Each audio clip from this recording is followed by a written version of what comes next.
சித்திரமாமிதெல்லாம் செம்மலையே நின்பாலே உத்திரமாய் நின்றே ஒடுங்கிடுமாம் நித்தியமும் நான் என்றிதயம் அடித்திடுவையாலும் பேர் தான் இதயம் என்றிடுவர்தான்.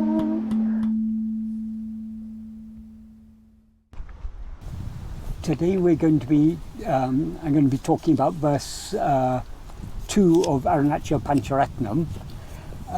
As I explained in the previous video about verse 1, Bhagavan composed the first verse spontaneously, and after some time when it was brought to the knowledge of Kavyaganta that Bhagavan had composed this verse, he asked him to compose us another verse. So he composed the second verse, but Kavyaganta didn't ask him to compose the verse on anything. So the second verse is, in a sense, a continuity of the first verse. In the first verse, Bhagavan sang. First verse is a prayer. He addresses Arunachala, ocean of Amrita, that's of ambrosia, of immortality, which is the fullness of grace. Paramatma. He addresses Arunachala as Paramatma. Paramatma can mean, is a term that is literally, it means ultimate self, but it's often used to refer to God, so we can take it as meaning my ultimate self or as God. Arunagiri, that's a name of Arunachala, who swallow everything by your spreading rays.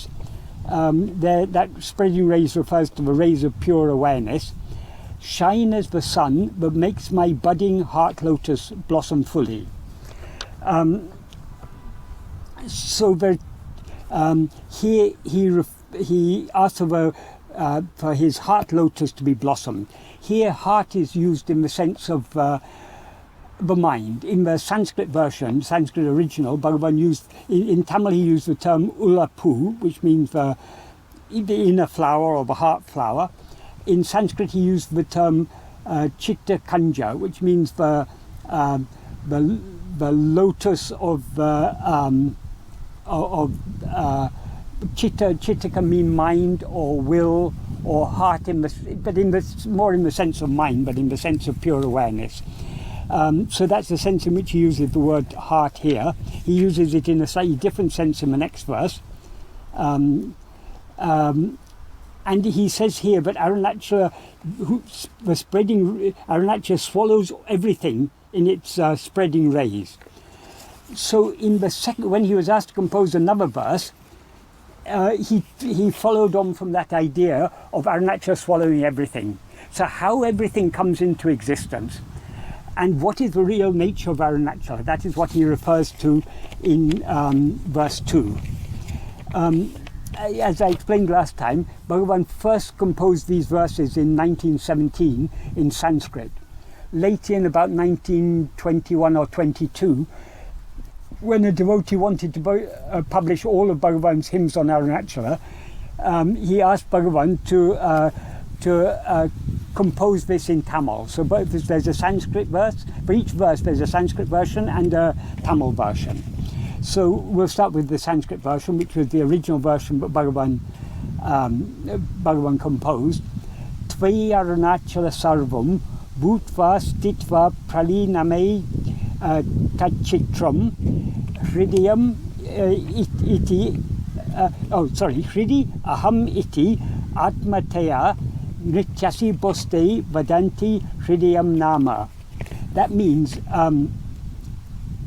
tvayi means in you, tvayi Aruṇācala, in you Arunachala, sarvam ētad, all this, citram means a picture. In this case, Bhagavan is implying that all this whole world appearance is just a picture, it's just a mental picture. Bhūtvā, sthitvā, pralīnam means bhūtvā, it comes into existence. Sthitvā, it stands or it is sustained. Pralīnam means it is destroyed. So the whole world appearance, which is just a mental picture, comes into existence, stands and is destroyed in Arunachala. So Bhagavan is, in this verse, he's revealing what is the real nature of Arunachala. It is that in which everything is contained. But at the same time, though everything is contained in that, it is shining. It is shining in everyone, and within us, it is shining as I. That's what he says in the next sentence. Hṛdi means in the heart. Aham means as I. Atmatayā means as oneself. Nṛtyasi, it dances. So that means as oneself, you dance in the heart as I. That is, Arunachala is that which is shining in the heart of each one of us as I. When he says dance, obviously he's using the word dance here in a metaphorical sense. Arunachala isn't literally dancing as I, but Arunachala is shining within our heart as I. That is the implication. And he says, aham iti is a quotative particle, which I've translated here as, but it means as in the sense of, in the manner of. So it's shining as I, and then ātmatayā means as oneself. That is, Arunachala is nothing but Atman, one's own self, our own self, shining in our heart as I. And then in the last sentence he says, bhōs. Bhōs is just a vocative particle. It's just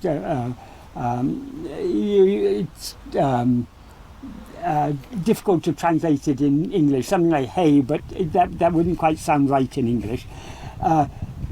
Te, you, vadanti hṛdayam nāma.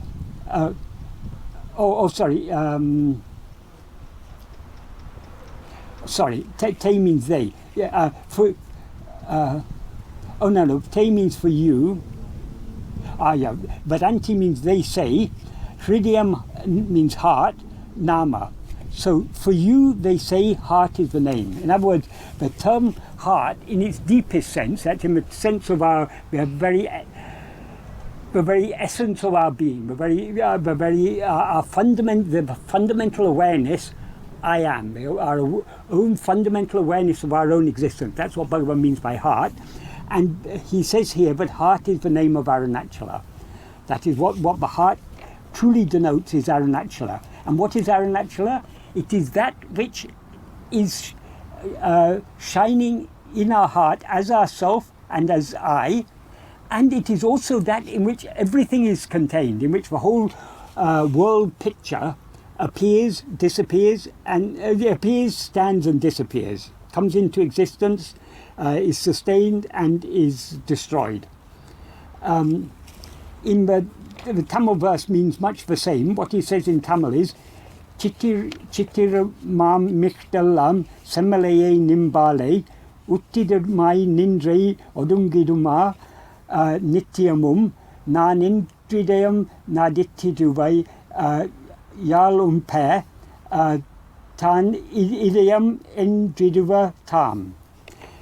What that means is Chittiramam Ikdu Ellam, all this which is a picture. That means referring to the whole world picture, the whole world appearance. Semalaye, that means he's addressing Arunachala. Sem means red, Malay means hill. Oh, red hill. Nimbale, in you, Uttidamai, that means arising or coming into existence. Nindre, standing. Odingidum, subsiding. And then al here has no, is just a poetic expletive. It doesn't have any meaning. So the meaning of his first sentence is, red hill, that's Arunachala, all this, that's the entire world appearance, which is a picture, meaning implying which is a mental picture, arises, stands and subsides only in you. Nimbale, the A means only in you, that it stresses the only.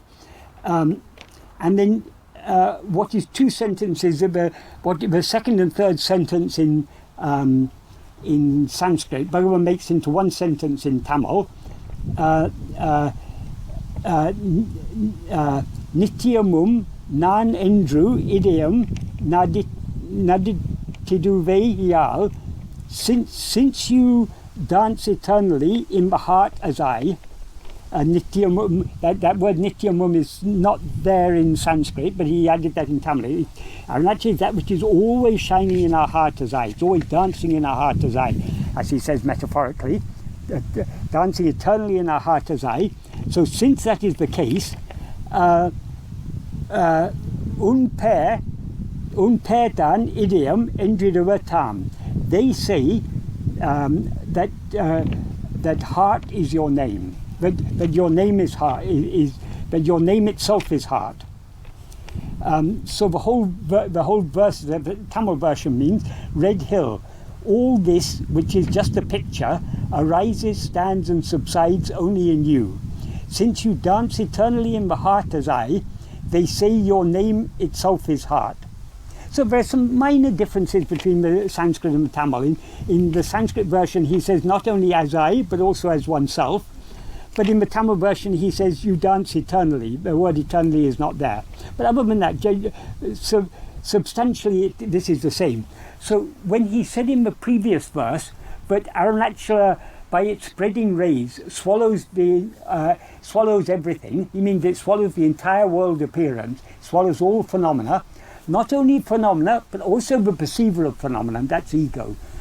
Because Arunachala is nothing but pure awareness.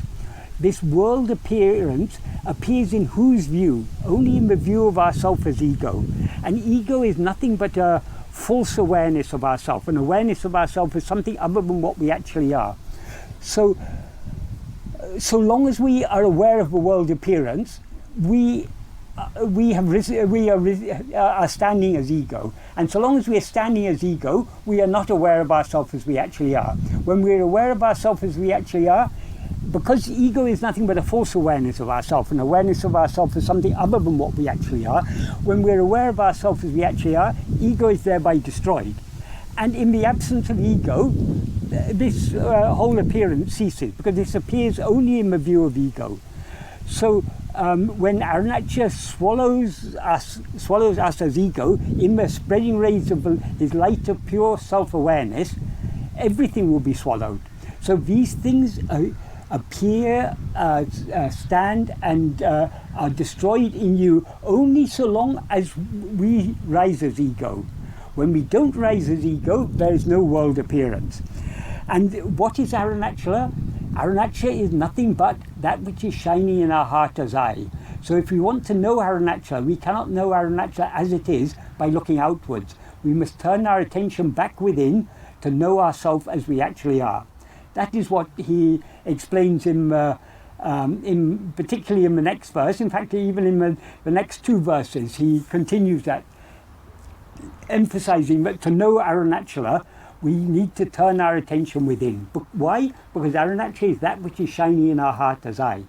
So though Arunachala appears outwardly in the form of a hill, so long as our mind is turned outwards, if we want a form of God to worship, Arunachala, God is always there, our own real self is always shining there in the form of Arunachala. So if we want a form of God to worship, there is that outward form. But to worship Arunachala as it is, to know Arunachala as it is, we need to turn within. What is special about that outward form of Arunachala? That outward form, as Bhagavan explained very clearly in verse 10 of Arunachala, I think verse 10 of Arunachala Paticam, Arunachala has that